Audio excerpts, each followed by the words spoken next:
Moi, j'ai pris ma décision en un quart de tour, c'est-à-dire que dès qu'elle m'a appris que cette solution existait, mais je n'ai pas réfléchi, moins d'un quart de seconde. J'ai dit oui immédiatement, c'est une possibilité, je saute dessus.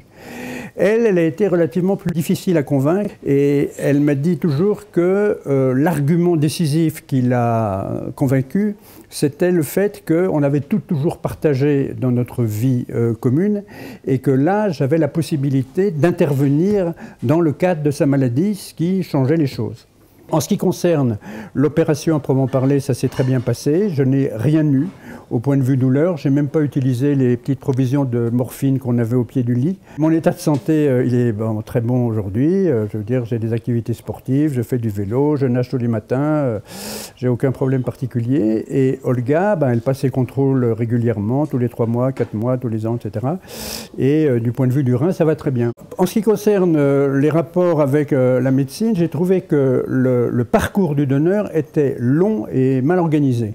C'est-à-dire que c'est très très long. Nous, ça a duré, on a pris la décision en septembre et on a été opéré en mars et ça a été le blackout total. C'est-à-dire que j'ai passé des tas d'analyses, des tas de contrôles et on ne me donnait jamais les résultats. Et moi, j'avais toujours la trouille, c'est ça qui m'a animé et qui fait que j'ai très mal supporté le parcours, d'être collé. Et c'est opaque. C'est-à-dire on ne sait absolument pas le coefficient des épreuves, qu'est-ce qui compte pas, à qui il faut plaire, qu'est-ce qu'il faut dire, pas dire, etc. La prise en compte du donneur dans le monde médical, elle est absolument parfaite au point de vue médical. C'est-à-dire qu'ils prennent toutes les précautions, ils ont entièrement raison. Et c'est peut-être la raison pour laquelle, d'ailleurs, ils disent si peu de choses avant d'en être sûrs. Enfin, ça se comprend aussi de leur point de vue, c'est-à-dire qu'ils ne veulent pas donner de faux espoirs. Et donc, d'un point de vue médical, c'est admirable. Inversement, du point de vue psychologique, je trouve qu'ils sont nuls. C'est-à-dire qu'ils ne prennent absolument pas en compte, eux, je veux dire, ce que ça représente pour quelqu'un de s'engager dans une voie comme telle. En ce qui concerne ma vie et nos relations en particulier, ça a changé dans le sens où on s'aimait déjà beaucoup, mais on s'aime encore plus. C'est-à-dire que ça a énormément approfondi notre relation.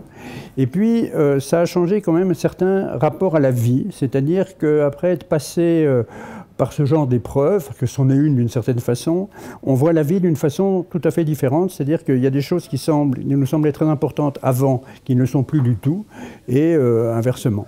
Mais si c'était à refaire avec mes 2 reins, je recommencerais évidemment.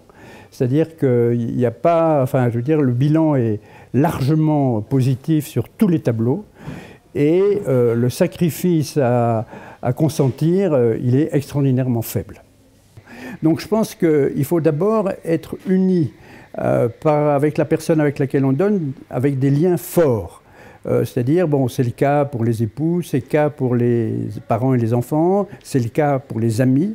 Et je pense que la qualité, je veux dire, de l'affection et de la relation qu'on a entre le receveur et le donneur est une donnée fondamentale.